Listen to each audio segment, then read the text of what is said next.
and welcome to BNC Sports. I'm James Hill. Women's Tennis Association. You're looking at Naomi Osaka, the 23-year-old tennis phenom. She is blazing her own trail across the world of women's tennis. Let me take you out to the Australian Open for must-see women's tennis, Black History. Women's tennis singles final in Melbourne, Australia.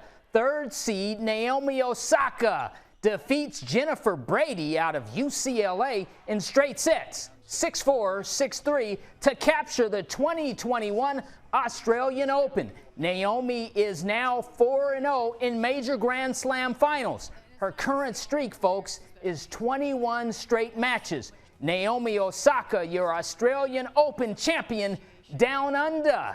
NBA, Golden State at Orlando. First quarter, Steph Curry knocks in 3 of his 29 points, 32-29 Orlando. Ahead in the second, and Nikola Vucevic. Vuce, boom, he dunks in 2 of his 30 points, 52-45 Orlando. And in the fourth, Chuma Okeke, the rookie out of Auburn, drops in the 3. He had 11 points, and the Orlando Magic slipped past Golden State, 124-120. Your final. Here's what Orlando Magic coach Steve Clifford told me about Vooch playing at a high level. Coach, Vooch's presence is being felt around the league in the post every time you see the Orlando Magic play. Can you speak a little bit about his all-star campaign? And again, every night you see Orlando, Vooch is always in the post and doing an outstanding job. Yeah, and he gets extra attention every night. I mean, he's double-teamed in the post on almost every catch. And our offensive efficiency when we play through him is terrific. So, I mean, he's having, obviously, an all-star caliber year. All right, thank you, Coach. Check this out. Anthony Edwards slam dunk, boom, one of the greatest slam dunks in Minnesota Timberwolves history. He dunks that one in. It's posterizing.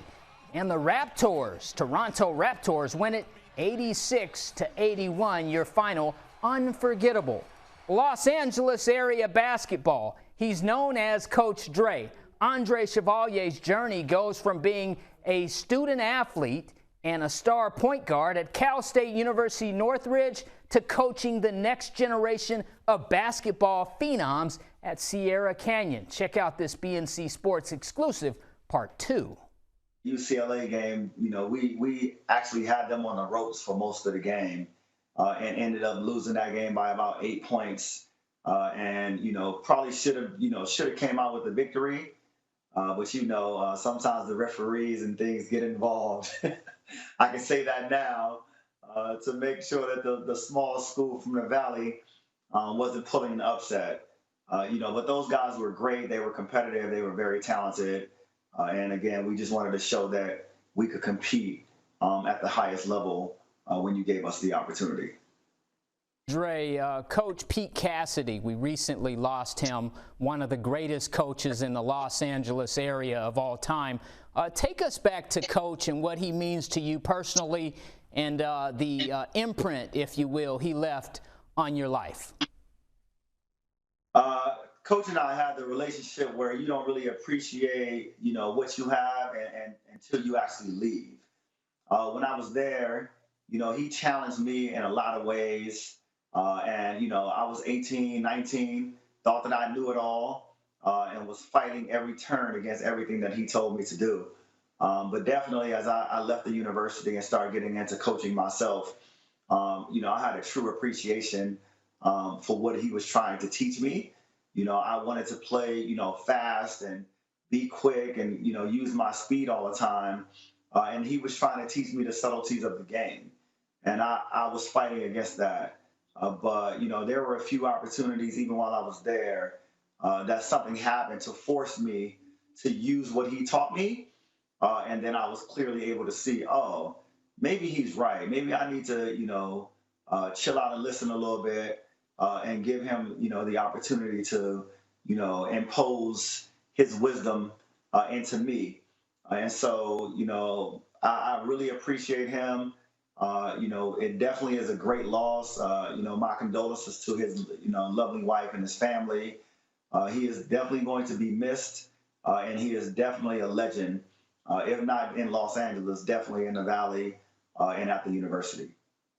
All right, thank you, Coach Dre. Here's one of your players in college, Scottie Pippen Jr., playing with Vanderbilt at Alabama. Pippen goes to work, folks. He has 24 points. Alabama leading 33-29 at halftime. Second half, Alex Reese will go above the rim. Boom! He dunks in 2 of his 10 points. And 8th-ranked Alabama Crimson Tide win again at Coleman Coliseum. Roll Tide 82, Vanderbilt Commodores 78, your final. Finally, it's time for our BNC King of the Hill. He's a 2-time Super Bowl champion. He's also played in the World Series in 1992. Deion Sanders is the only athlete to appear in both a Super Bowl and a World Series. Deion, Coach Primetime Sanders, is our BNC King of the Hill. Deion Lewin Sanders Sr. was born August 9, 1967 in Fort Myers, Florida. At Florida State University, Sanders played Noles football, Noles baseball, and ran track. He was drafted first round, 5th pick overall in the 1989 NFL Draft. Prime is a 2-time Super Bowl champion. He's also an 8-time Pro Bowler. Major League Baseball, Sanders was drafted by the New York Yankees. Deion Sanders suited up for 2 sports in one day, folks, on October 11th, 1992. The Atlanta Falcons played the Miami Dolphins at 1 p.m. at the Orange Bowl. Fins win 21-17. After the game, Sanders took a plane to Pittsburgh, followed by a helicopter to Three Rivers Stadium to join the Braves for Game 5 of the 1992 NLCS versus the Pittsburgh Pirates. Sanders didn't play. He would have been the first person to play in 2 major American pro sports in the same day. Deion Sanders, Coach Prime, is our BNC King of the Hill. We'll be right back.